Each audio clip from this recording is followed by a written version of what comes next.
Octopath 2 is a really open-ended game despite being an 80-hour story-driven RPG.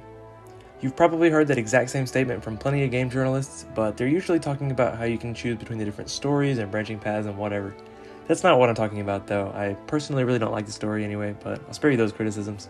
What I am talking about is the Superboss, and how much choice you have not only with how you can beat it, but also how you can reach it. Technically, there are only 2 bosses you need to beat to unlock Galdera, but obviously you don't start out nearly strong enough to beat either of them, let alone the Superboss. Basically, there's not a whole lot of specific stuff that's required for you to do, but there is a lot of preparation outside of that is necessary. It's just that whatever that preparation involves is completely up to you. And I don't mean grinding either. You can beat Galdera pretty comfortably without absolutely no grinding if you're smart. Your equipment, skills, and team building matter way more than what level you're at. In fact, people have figured out how to beat Galdera with a team of all level 1 travelers. Anyway, I'm getting a little sidetracked. Point is that this boss is super open-ended in terms of ways you can deal with him, so this video is just going to push that to its limit. I want to beat him with the least number of travelers I can, just to show how much freedom this boss allows for. In order to do that, let's first take a look at exactly what the requirements are for reaching Galdera. First, you have to help Al get his bag back. He always appears outside of your starting traveler's town, so any traveler can finish his quest. Secondly, there are these 3 books hidden across the map that you need to find for the unusual tome specialist. One book requires a traveler that can obtain items, one book requires a traveler that can knock out NPCs, and the last book needs both of those skills. Third, finishing the tome specialist's quest will make Al show up in the library. To finish his quest, you need to cough up 100,000 leaves to buy the boat and sail to the Nameless Isle. Here you need to beat Gigantes and then use a traveler who can obtain information to learn how to decipher unknown languages. Finally, after speaking to Al and finishing his quest, you have to beat the Scourge of the Sea who's blocking the bottom right corner of the map. If you beat him, you can sail to and enter the Gate of Finis where Galdera is waiting.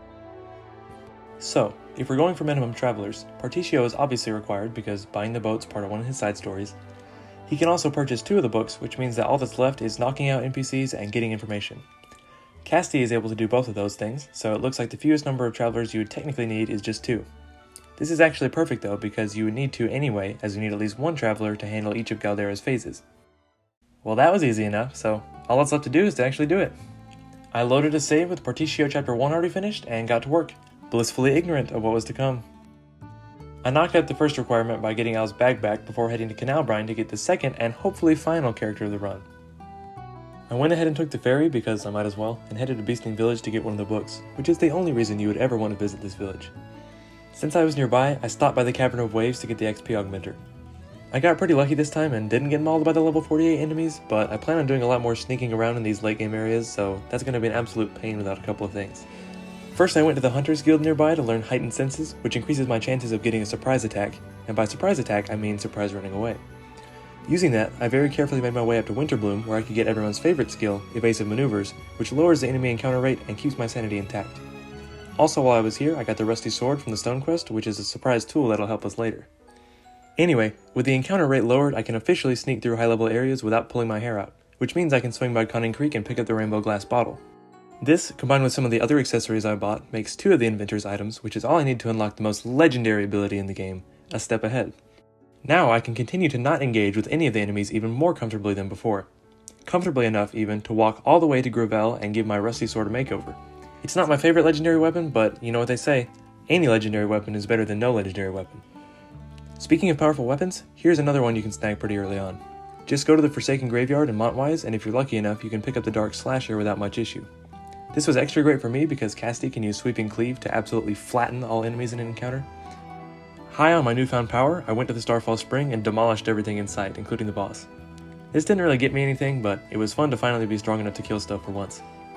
Then I went to Crackridge and forcibly entered this man's home to get yet another one of the books. I also stopped by the Merchant's Guild while I was there to recruit this beautiful merchant. He's great because he gives you 30% off anything, including the boat, in case you didn't know, so he'll be paying for himself in no time. Anyway, now that I was overflowing with hubris, I decided to take on the Lord of the Sands for another legendary weapon. I think I could have beaten him then, if it weren't for the fact that he straight up eats one of your party members, which is no big deal when you have 4 characters, but if you only have 2, it's a death sentence. So instead of dealing with him, I decided to go find some other side dungeon boss to fight, and I stumbled upon yet another boss with a bad habit of eating people. The plant was a lot more manageable though, and I was able to beat it with only a slightly embarrassing number of attempts. It was also around this time that I accidentally saved over one of my late game files, which was really unfortunate because I was almost ready to beat Galdera on that save, but That's what I get for leaving it in the first slot, I guess. Anyway, since I couldn't get the Lionheart's axe just yet, I decided to settle for the Warlord's spear from Timber Rain. It's definitely inferior to the axe in terms of DPS, but the spear might be my favorite just because of how fun it is to use. Especially with full power Partitio, you can just delete all enemies turn 1 and it's so much fun. Now that I had both a legendary spear and dark slasher for clearing out enemies, I was pretty confident I could make it to Stormhail. I knocked out the guy blocking North Montwise Pass and definitely didn't get lost in the cave before making it to the guy with the third and final book that I need. I hurried back to Montwise and finished the Tome Specialist's quest, and at this point I had no clue if Al was even going to show up, but luckily everything was proceeding as normal and I took on his quest. In order to prepare for the upcoming bosses, I went back to Stormhail to get the extremely important stone. In case you didn't know, the stone has a hidden property where collecting it actually increases the number of items in your inventory by 1. It can also be sold for an amount of money, so with that I was finally able to afford the bow. I chose the red octopus design, immediately game over to the first sea encounter, changed my mind and got the blue octopus, and pretended that never happened. Fortunately for me, the enemies on the Sundering Sea seem to give a surprising amount of XP for how easy they are to kill, which means that I was only one grinding session away from exacting my revenge on the worm. Yeah, he went down pretty easy this time. I think most people would agree with me when I say that the Lionheart axe has the best Armsmaster skill, and the proof is in the pudding because I used it to totally steamroll the Scourge of the Sea. Then all that was left was Gigantes. I was having trouble figuring out how I was going to beat him. He recovers shield much quicker than I can keep up with, and I couldn't break him to prevent his boosted attack. So I decided that breaking is for chumps, and he has pretty low health anyway, so you can just sort of wail on him till he dies. I inquired George, but more excitingly, I got the absolutely awesome Finisher's Claws. After returning to Montwise and teaching Al how to read, I set off for Question Mark with my hopes up way too high, and once I got there I discovered that the gate was in fact not there. I double checked to make sure the quest was complete and everything, but alas, you simply need all 8 travelers to make it appear. I actually should have known this if I had done my research a little better, because this is a requirement that Galdera % speedrunners have to route around. I was really disappointed though. I thought it was really clever of the developers to require a minimum of 2 characters to get this far to ensure you'd have 1 per phase of the fight, but it seems like that was just a coincidence. My best theory as to why this is actually that the devs were just too lazy to remove any travelers you might be missing from this particular cutscene, as modders have shown that this menu and the fight all work perfectly even without all 8. I did find a video where the gate randomly appeared for someone with less than 8 travelers, but I couldn't find anyone who's replicated it, so I think it was just a weird glitch.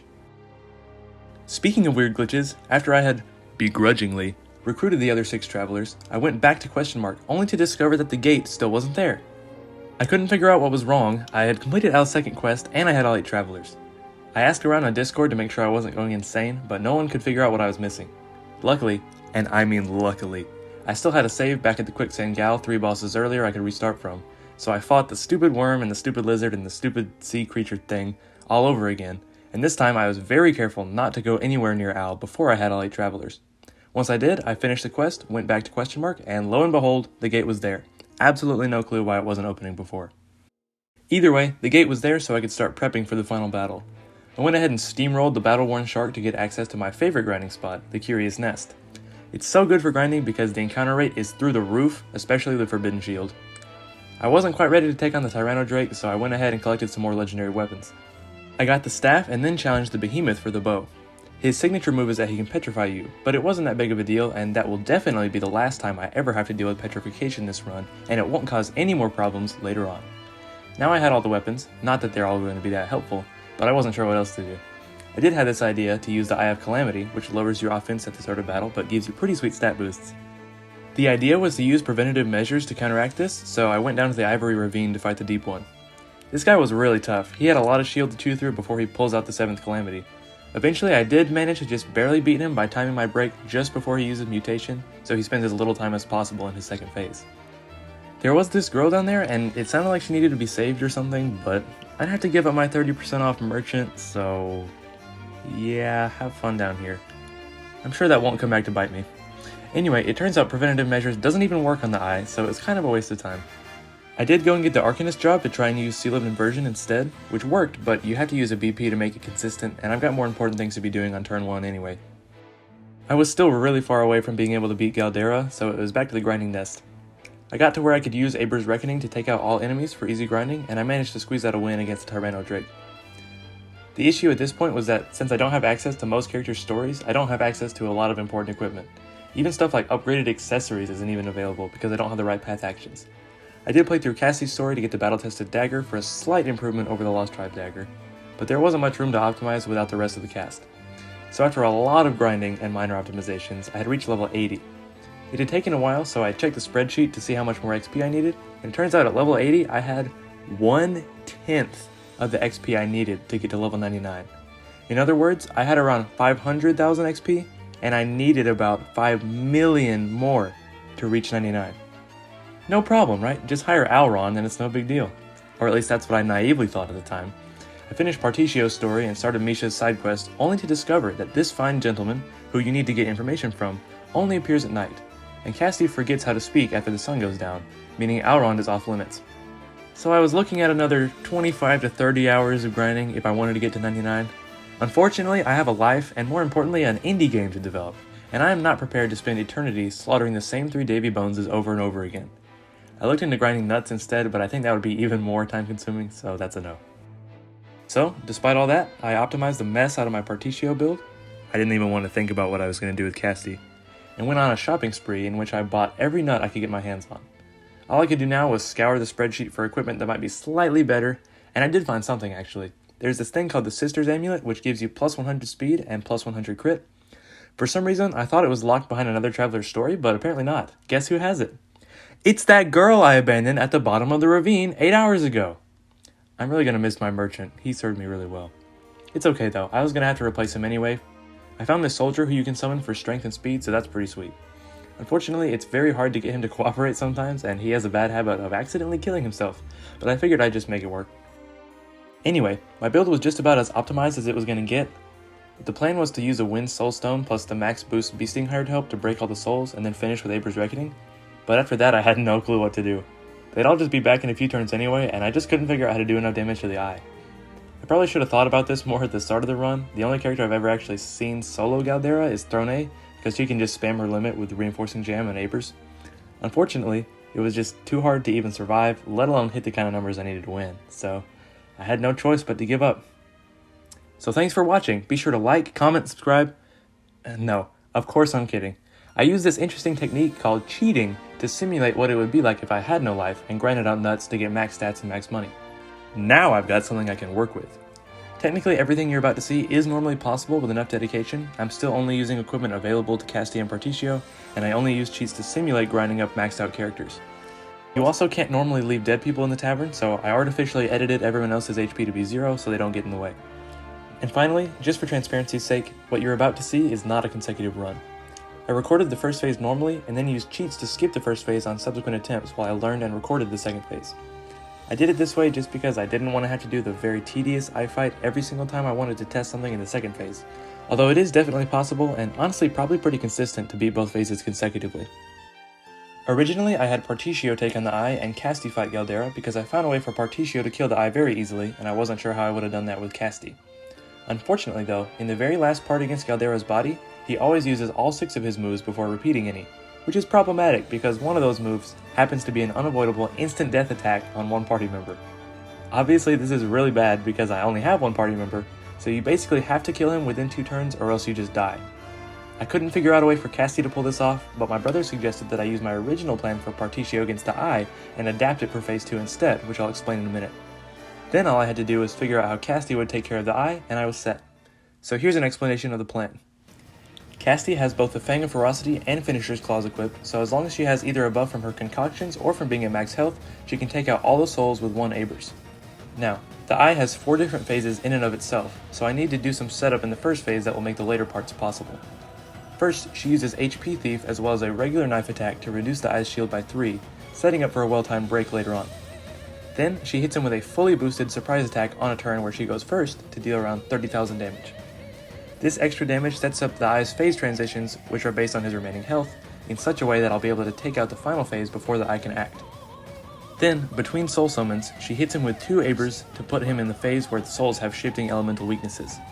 This part's tedious because I need to repeat this cycle without damaging the eye until I get a particular turn order. After using Abers again on a turn where the eye has already gone, he'll enter his third phase where the souls put a curse on you. I got lucky this time with a 4-turn curse, which made up for being hit with Contamination and Heart Gouge, either of which normally would have been a run-ender on its own. If I had gotten anything less than a 4-turn curse this time, I wouldn't have had time to use Abers before being instantly killed. I can then use Abers again to break him, putting his HP low enough to enter the final phase. I take this opportunity to lower his defense and regenerate a BP. The Eye waking up from break guarantees that I'll be able to act after he transitions into the final phase, but before he has a chance to act again, which is important because he always uses Evil Eye on his first turn, which inflicts petrification and is a game over.